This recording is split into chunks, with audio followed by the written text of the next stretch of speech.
You think you know Bill Gates, right? The name, the company, the foundation. But what's really going on inside the mind of the man who basically architected our modern digital world? Well, we're about to find out. Using a really fascinating, in-depth interview, we're going to take a journey inside his brain and map out the principles, the fears, and the huge ambitions that make him tick. This was the interviewer's personal dream. And honestly, it's our mission for this explainer. We're going to peel back all the layers, starting with his big global vision, then digging into his personal philosophy, and finally, getting to the man behind all those billions.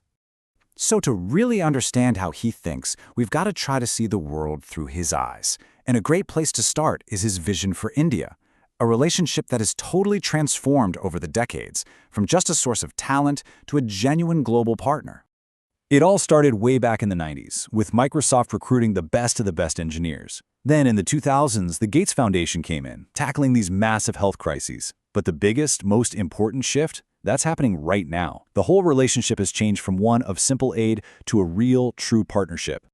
He actually calls it an exploded innovation ecosystem.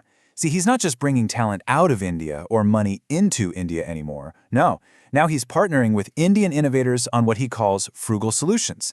These are low-cost, super high-impact ideas like new vaccines or using AI in healthcare that can be scaled up for the entire developing world. This is a huge shift from India being a recipient to being a co-creator. All right, let's switch gears from his global vision to his personal values. Because when you're one of the wealthiest people in history, what do you actually owe your kids? His answer is, well, it's pretty radical. I mean, think about it. It's a question that gets right to the heart of his entire philosophy on wealth, on work, on legacy. And man, his decision has sparked debate for years. He truly believes that leaving his kids a gigantic fortune wouldn't be doing them any favors. And there's the number.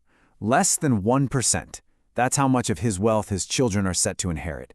And this isn't just about charity, It's a core part of how he thinks about parenting. He's convinced a massive inheritance would just distort their lives and completely rob them of the chance to go out and make their own mark on the world. In this super personal decision, it really reflects a bigger trend he's seeing in the tech world. Unlike the old-school fortunes that were built to create these huge family dynasties, he argues that today's founders, well, they're just less dynastic. They're way more focused on using their wealth to solve huge problems within their own lifetime. So what kind of mindset does it take to build something like Microsoft from basically nothing? It took an intensity that he describes himself in a pretty startling way. A maniac. Yeah, that's his word, not mine. He talks about this period from when he was about 20 to 31, where his focus was just software, software, software. He took almost no time off and apparently had the adrenaline to stay in the office for 72 hours straight. He saw it as a race, and he was absolutely determined to win. But he's also really clear that this maniac phase has its limits. The younger Bill Gates had that raw stamina and a crazy laser focus. Today's Bill Gates?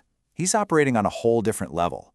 He admits his raw processing power might be a little lower now, but it's been replaced with something way more valuable, a deep, deep understanding of complex systems, and, maybe most importantly, how to lead people. So what's his secret formula? He actually boils it down to 3 core habits. First, always be a student. Be honest about what you don't know. Second, read. Read a lot.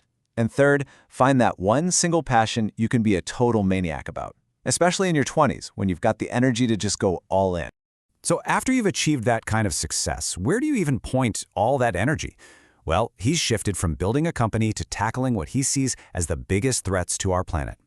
With all his resources, what are the problems that keep him up at night?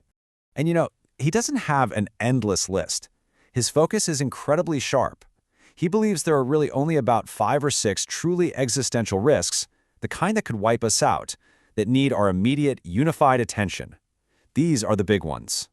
And here they are, the 5 big ones. Right at the top, shaping AI properly.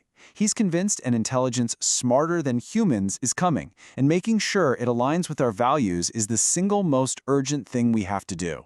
Next up, avoiding the next pandemic. I mean, he was warning us about this for years before 2020. He knew that in a world this connected, a virus can move faster than we can react.